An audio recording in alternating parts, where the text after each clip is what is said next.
बच्चों, सभी को मेरी नमस्कार। और जैसे कि आपकी 9th क्लास है, मैंने कल पार्ट 1 हिस्ट्री का पार्ट 1 पहला भाग डाला था। उसमें मैंने जैसे कि आपका पहला जो पार्ट है वो फ्रेंच रिवॉल्यूशन है, फ्रांस की क्रांति का पहले पार्ट का जिक्र किया था। उसमें मैंने फ्रांस की क्रांति के समय या उससे पहले वहां का समाज कैसा था, फ्रांस का समाज 18वीं शताब्दी के उत्तरार्ध में फ्रांस के समाज के बारे में, या जैसे कि फ्रांस की क्रांति 1789 में हुई थी, 14 जुलाई 1789 को। मेरी आपसे एक निवेदन है प्यारे बच्चों कि जैसे कि आप मेरा लेक्चर सुन रहे हैं, मैं आपको ऑनलाइन पढ़ा रहा हूं, तो आप अपने हाथ में नोटबुक यानी कि रफ कॉपी और पेन जरूर रखें, ताकि कोई इंपोर्टेंट डेट या कोई नाम आए तो उसे आप तुरंत लिख लें। जैसे कि फ्रांस की क्रांति के समय, जब फ्रांस की क्रांति 1789 में हुई थी, तो उस समय फ्रांस का शासक लुई 16वां था, लुई 16। तो ये महत्वपूर्ण बातें आप नोट करते जाएं। तो उस समय पहले पार्ट में मैंने फ्रांस के समाज के बारे में बताया था। तो आज हम मेनली आपको फ्रांस की क्रांति के कारण बताएंगे, काजेज ऑफ फ्रेंच रिवॉल्यूशन, यानी कि फ्रांस की क्रांति के जो मेन कारण थे वो क्या थे।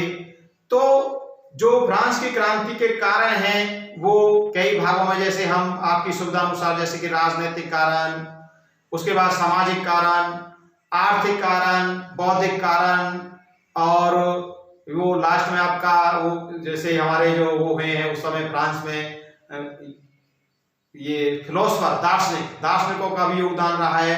और तात्कालिक कारण, इसका मेन कारण क्या रहा है जिसकी वजह से ये चिंगारी भड़की, उस इमीडिएट काजेस के बारे में हम बताएंगे। तो सबसे पहले फ्रांस की क्रांति के कारणों में सबसे पहला कारण आप नोट करिए, लिखिए, पॉलिटिकल काजेस, राजनीतिक कारण।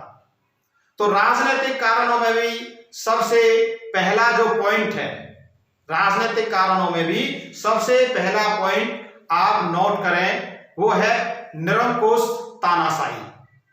यानी कि इसका मतलब ये है, मैं 2-4 लाइनों में इसका आप ज्यादा ना आगे ना लिखें, खाली पॉइंट लिख लें। राजनीतिक कारणों का पहला पॉइंट रोमन पद्धति में डाल के फर्स्ट पॉइंट उसको निरंकुश तानाशाही। इसका अर्थ समझें कि निरंकुश तानाशाही क्या होती है, निरंकुश शासन कैसा होता है।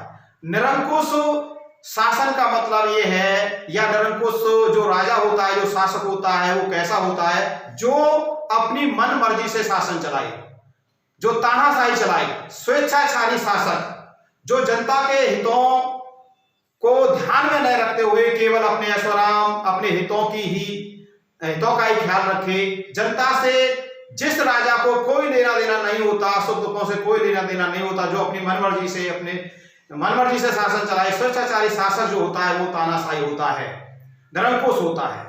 तो ऐसा शासन फ्रांस के अंदर उस समय था।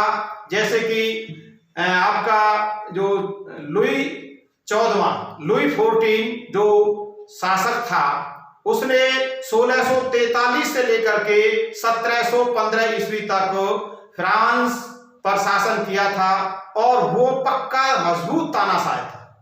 वैसे वो योग्य था, क्योंकि उसने फ्रांस को कई युद्धों में विजयी दिलवाई थी। उसने जो पावर है उसको सेंट्रलाइजेशन करने की कोशिश की थी, ताकि जो लॉर्ड हैं या जो सामंत हैं या ये जो अभिजात वर्ग है, कुलीन वर्ग है, या जो पादरी लोग हैं, वो अपने आप को ये सिर उनका ऊंचा नहीं रहे। तो उसने सत्ता को अपने हाथों में लिया, उसने नियंत्रण किया। तो ये योग्य व्यक्ति था, योग्य शासक था, लेकिन था पक्का तानाशाह। इसके पश्चात ये जो 1715 में लुई 15 यानी कि लुई 15 फ्रांस का शासक बना। ये थोड़ा कमजोर था और वैसे योग्य नहीं था, अयोग्य शासक था। इसके बाद जो लुई 16वां जो राजा बना फ्रांस की क्रांति के समय, यानी कि जो लुई 14वां था, इसने 1715 से 1774 तक शासन किया था। और लुई 15वां कह लीजिए, या आगे चलकर लुई 16वां जो था, वो ये दोनों राजा तानाशाही थे और दोनों ही अयोग्य थे।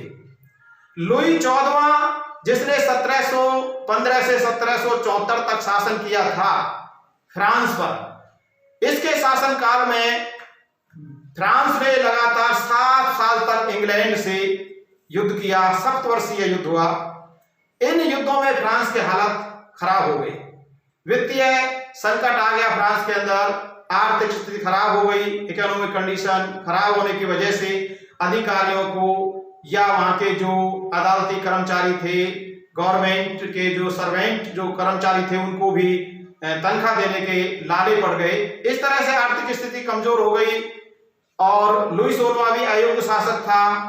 वो अपनी रानी मैरी एंटोनेट के कहने पर ही शासन चलाता था, जो उसे गलत सलाह देती रहती थी। यानी कि स्वेच्छाचारी राजा थे, शासक थे, वो जनता के हितों की तरफ ध्यान नहीं रखते थे। जनता परेशान थी, आम जनता परेशान थी, इसलिए ये जो आम जन है वो शासकों से नाराज होकर के 1789 में 14 जुलाई 1789 को ये क्रांति उन्होंने सभी ने, आम जनता ने मिलकर के राजा के खिलाफ कर डाली।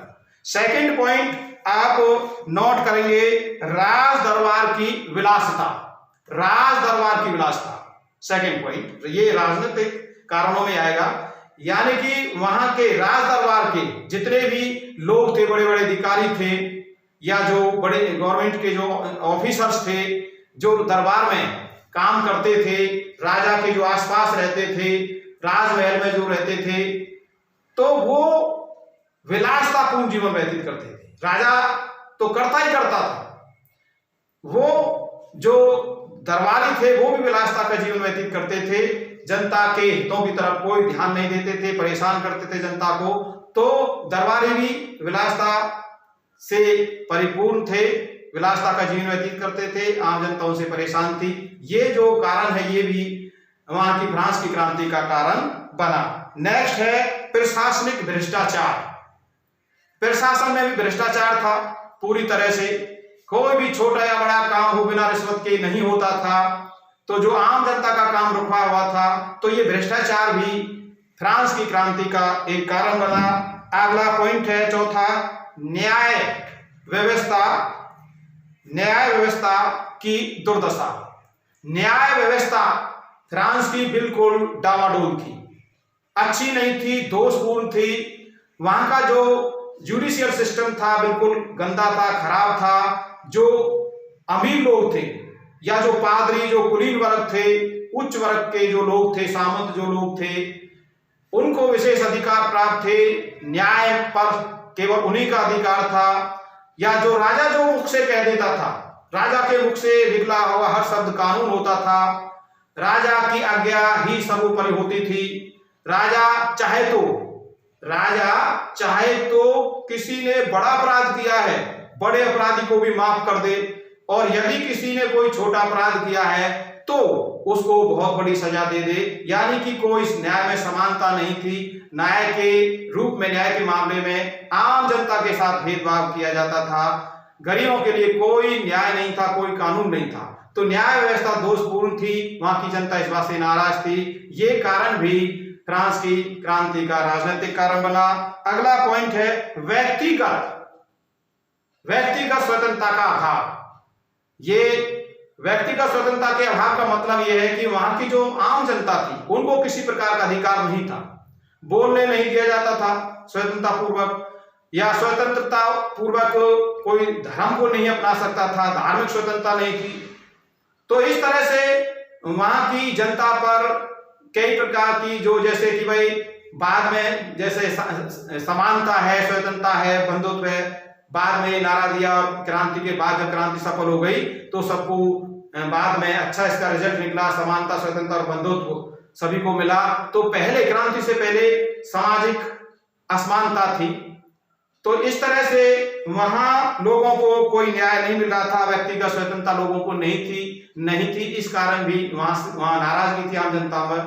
तो इस तरह से ये व्यक्तिगत स्वतंत्रता का अभाव भी राजनीतिक कारण बना, फ्रांस की क्रांति हुई। अब हम राजनीतिक कारणों के बाद लेंगे सामाजिक कारण, सोशल कॉजेस। तो प्यारे बच्चों, सामाजिक कारणों में जिक्र करेंगे तो सामाजिक कारणों में देखिए समाज की बातें करेंगे, वहां का समाज कैसा था, भेदभावपूर्ण समाज था। तो वहां के समाज में सबसे पहला जो वर्ग था पादरी वर्ग। जैसे मैंने कल समाज के बारे में तो बताया था कि भाई वहां 3 प्रकार का समाज था, जैसे कि भाई प्रथम स्टेट, द्वितीय स्टेट, तृतीय स्टेट। प्रथम स्टेट में पादरी वर्ग आते थे, बिशप, जिनका चर्च पर पूरी तरह से अधिकार था। जो चर्च के अधिकारी थे, चर्च के मालिक थे, वो पादरी लोग थे और उनको विशेष अधिकार प्राप्त थे। अमीर लोग थे, बड़े बड़े महलों में रहते थे, ऐश्वर्य का जीवन व्यतीत करते थे, अच्छा खाते थे, अच्छा पहनते थे। तो ये कुलीन वर्ग आम जनता का, कुलीन वर्ग, पादरी वर्ग, दूसरे नंबर पर कुलीन वर्ग आते थे द्वितीय स्टेट में। तो वो भी अमीर लोग थे, सामंत लोग थे, अभिजात वर्ग लोग थे, कुलीन वर्ग जो द्वितीय स्टेट में आते थे, दूसरे नंबर पर आते थे। तो ऊपर के जो 2 वर्ग हैं, प्रथम स्टेट वाले और द्वितीय स्टेट वाले, यानी कि पादरी वर्ग और कुलीन वर्ग, ये आम जनता का खून चूसते थे, आम जनता को परेशान करते थे। कर भारी मात्रा में प्राप्त करते थे। कुलीन लोग जो थे वो आम जनता का, किसानों का, भारी मात्रा में किसानों से कर वसूल करते थे। तो इस तरह से जो सामाजिक भेदभाव था वहां वो बहुत ज्यादा था।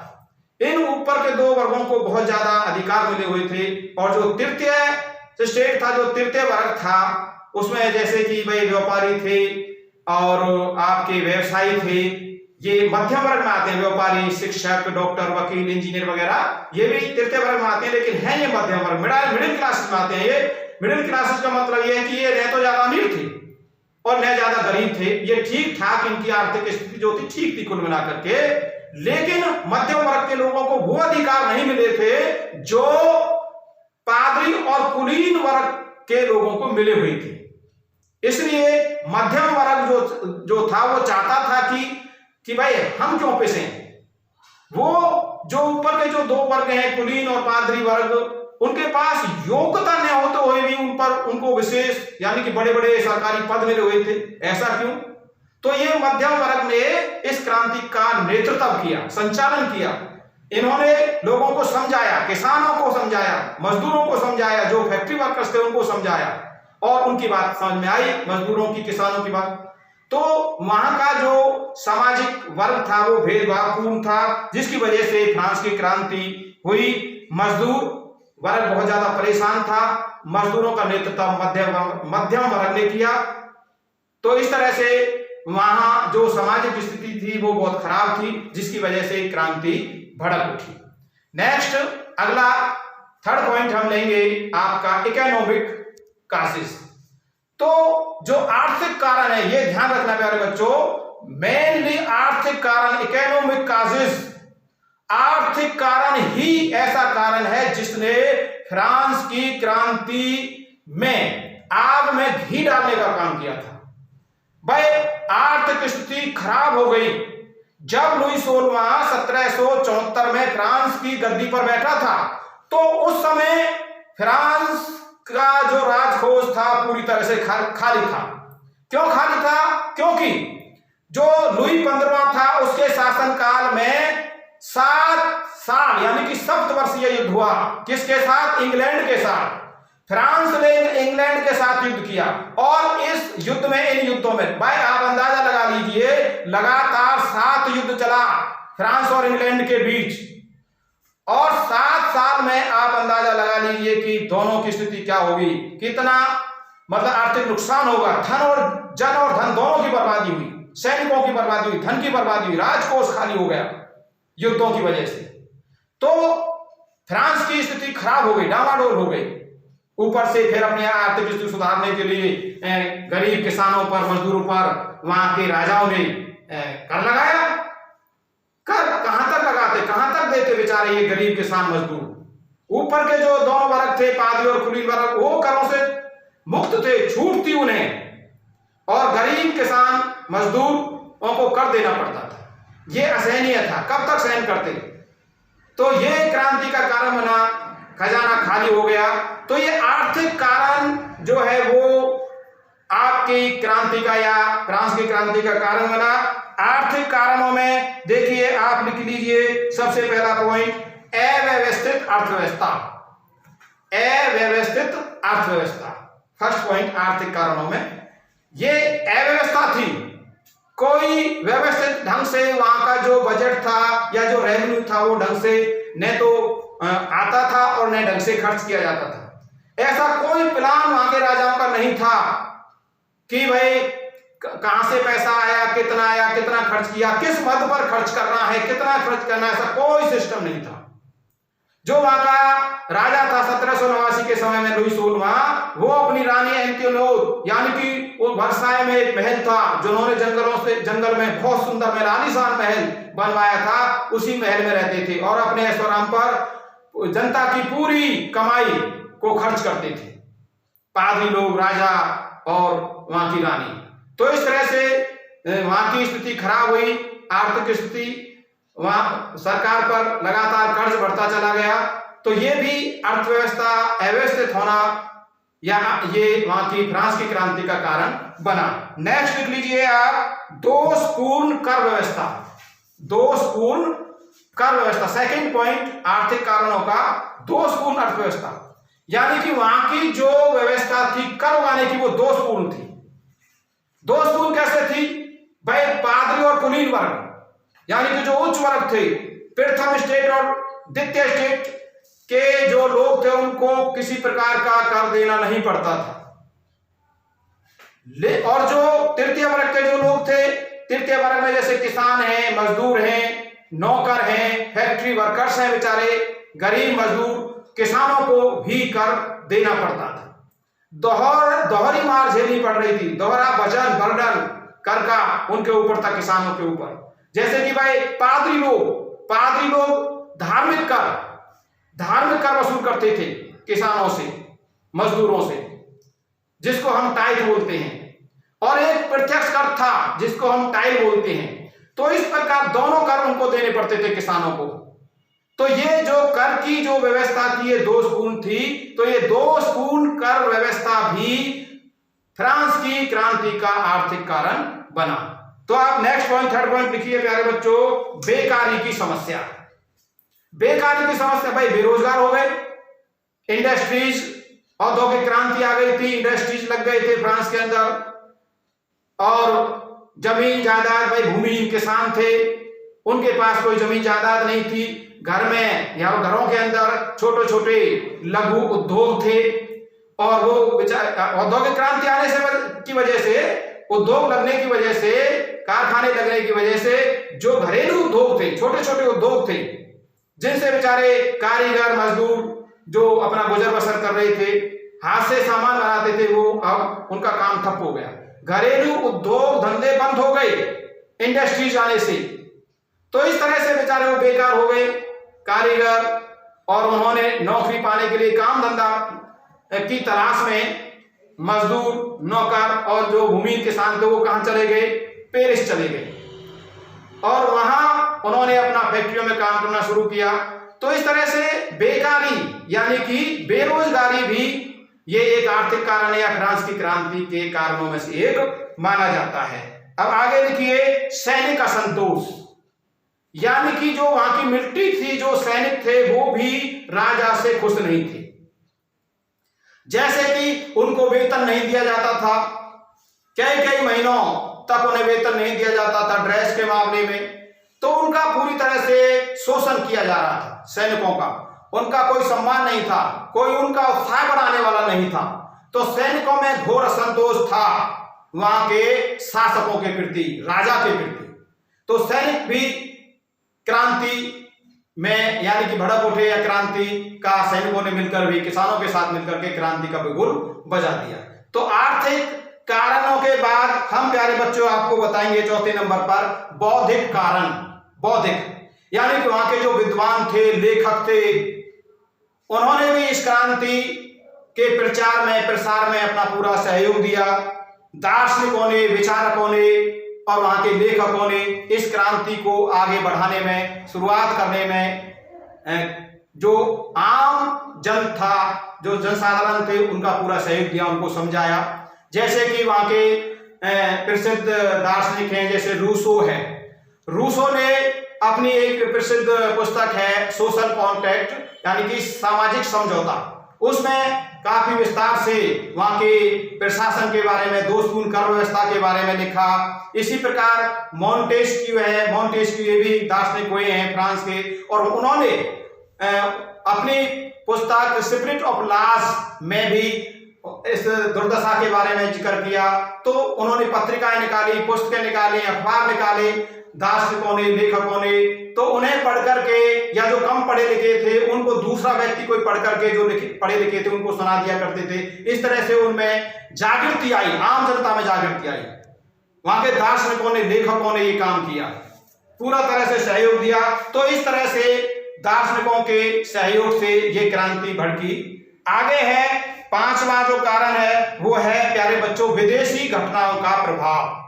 विदेशी घटनाओं का प्रभाव बहुत ज्यादा पड़ा फ्रांस पर।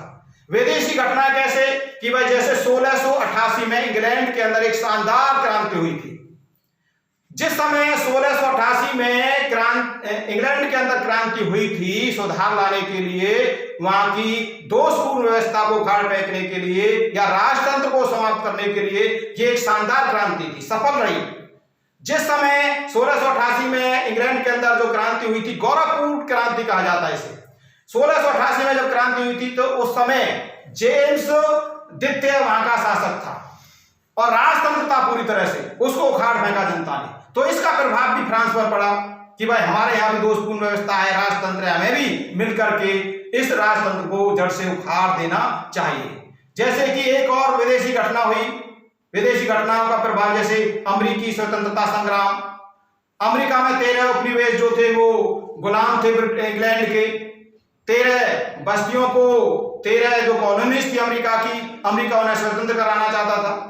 इस लड़ाई में फ्रांस ने अमेरिका का साथ दिया इंग्लैंड के खिलाफ। फ्रांस ने इंग्लैंड के खिलाफ अमेरिका का साथ क्यों दिया? क्योंकि फ्रांस ने जो 7 साल युद्ध किया था लुई 15वें के शासनकाल में, उसमें फ्रांस हार गया था, इंग्लैंड जीत गया था। तो इस बात से बदला लेने के लिए, या कहने का मतलब इंग्लैंड को नीचा दिखाने के लिए, फ्रांस ने अमेरिका का साथ दिया और अमेरिका जीत गया, स्वतंत्रता संग्राम की लड़ाई जीत गया।